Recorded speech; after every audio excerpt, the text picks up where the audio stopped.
네, 안녕하세요. PSPS 손원장입니다. 오늘은 정면 효과에 대해서 알아볼 건데요. 옆에서 보면 심지어 코가 높은 분들 중에서도 정면에서 보면 막상 코가 넓고 커 보여서 코의 윤곽이 잘 보이지 않아서 코가 그렇게 세련돼 보이지 않는 그런 분들이 간혹 계십니다. 그래서 이런 경우에 어떻게 하면 측면뿐만 아니고 정면에서도 예쁘고 멋있는 그런 코를 가질 수 있을지 한번 말씀드려보도록 하겠습니다.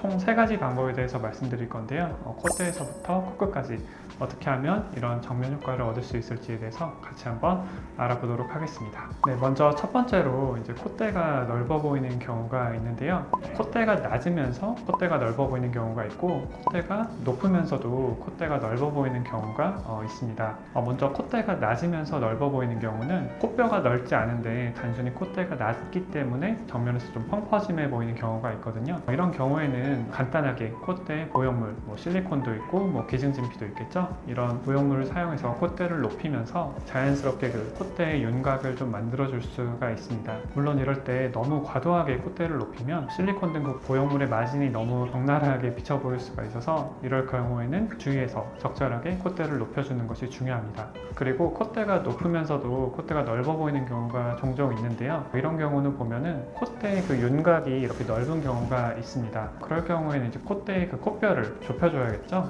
이럴 때 쓰는 것이 바로 이제 절골술입니다. 절골술이라고 하면 많은 분들이 이제 필요 이상으로 좀 걱정하시고 두려워하시는 분들이 있어요. 절골술이라는 게 코를 막 부셔가지고 뼈를 막 빼내고 이런 수술이 아니거든요. 쉽게 생각하면 코뼈에 이제 금을 내서 그냥 코뼈를 가운데로 모아주는 그 정도의 수술이라고 보시는 것이 맞겠습니다. 절골술에 대한 자세한 설명은 제가 지난 영상으로 만들어 본 적이 있는데요. 그 영상을 참고해 주시면 많은 도움이 되실 것 같습니다. 이렇게 해서 이제 콧대에서 정면 효과를 내는 방법에 대해서 말씀드렸고요. 그 다음에 좀 더 아래로 내려가서 이제 코끝에 대해서 말씀을 드리겠습니다.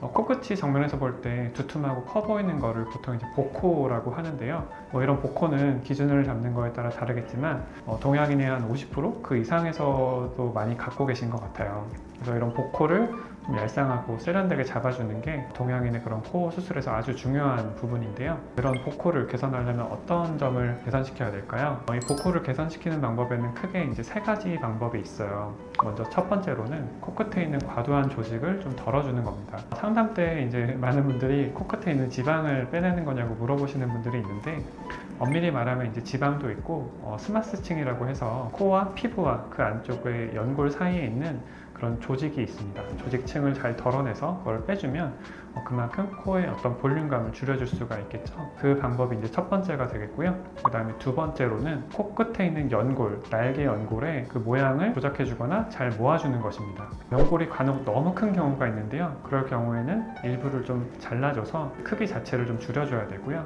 그 다음에 이제 연골 묶기라는 방법이 있는데요. 사실은 연골 묶기에도 여러 가지 방법이 있어요. 그 중에서 꼭 필요한 연골 묶기 방법을 사용해서 날개 연골을 함께 모아줘서 작게 보이게 해준다든지, 날개 연골 자체의 쉐입을 만들어준다든지, 그런 방식을 통해서 이제 코끝을 좀 더 얄쌍하게 보이게 해줄 수 있습니다. 마지막으로 보코를 개선하는 3번째 방법은 코끝의 높이를 어느 정도 높여주는 것입니다. 우리가 이제 텐트를 칠 때 보면 천 밑에 이제 꼬챙이를 들고 이렇게 쭉 넣으면 그 부분에서 이렇게 얄쌍하게 올라오잖아요, 천이. 그거랑 똑같은 이치라고 볼 수가 있는데요. 코끝 안쪽에 구조물을 잘 만들어서 이렇게 좀 높게 만들어주면 그 부분에서 코끝이 더 얄쌍하게 보이게 될 수밖에 없거든요. 이런 방식을 통해서 보코를 교정하고 더 얄쌍하고 세련된 코끝을 만들 수가 있습니다.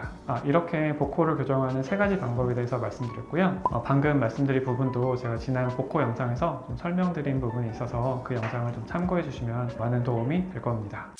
이렇게 이제 정면 효과를 얻는 2가지 방법에 대해서 말씀드렸고요. 이제 마지막으로 3번째 방법에 대해서 말씀을 드리도록 하겠습니다. 이렇게 콧대와 코끝이 얄쌍해졌어도 만약에 이 부분이 채워지지 않으면 코가 되게 좀 펑퍼짐해 보이고 이쁘지 않게 보이게 되는데요. 이 부분은 바로 콧볼입니다. 콧볼이 많이 넓어버리면 아무리 나머지 부분이 좋아도 사실 코가 좀 퍼져 보이고 정면에서 좀 세련된 느낌이 훨씬 덜 하거든요. 그래서 이 콧볼이 넓은 경우에는 이 콧볼을 좀 잘 줄여줘야만 좋은 정면 효과를 낼 수가 있습니다. 보통 이제 콧볼을 어느 정도 폭이 되어야만 그러면은 어느 정도 정상 범주냐고 이렇게 물어보시는 분들이 많이 계세요. 그래서 보통 말씀드릴 때는 이 눈과 눈 사이의 간격, 그만큼의 너비가 콧볼이 너비가 되면은 사실은 어느 정도 이상적이라고 보거든요. 근데 물론 눈 사이가 너무 가깝다거나 너무 먼 분들은 이제 해당이 좀 안 될 수도 있겠지만 일반적인 경우에 그렇다는 말씀을 드리는 거고요. 그렇게 해서 그런 이상적인 정도의 콧볼 너비를 만들기 위해서 이렇게 콧볼 축소를 시행하게 됩니다. 이제 콧볼 축소를 할 때 조심해야 될 점은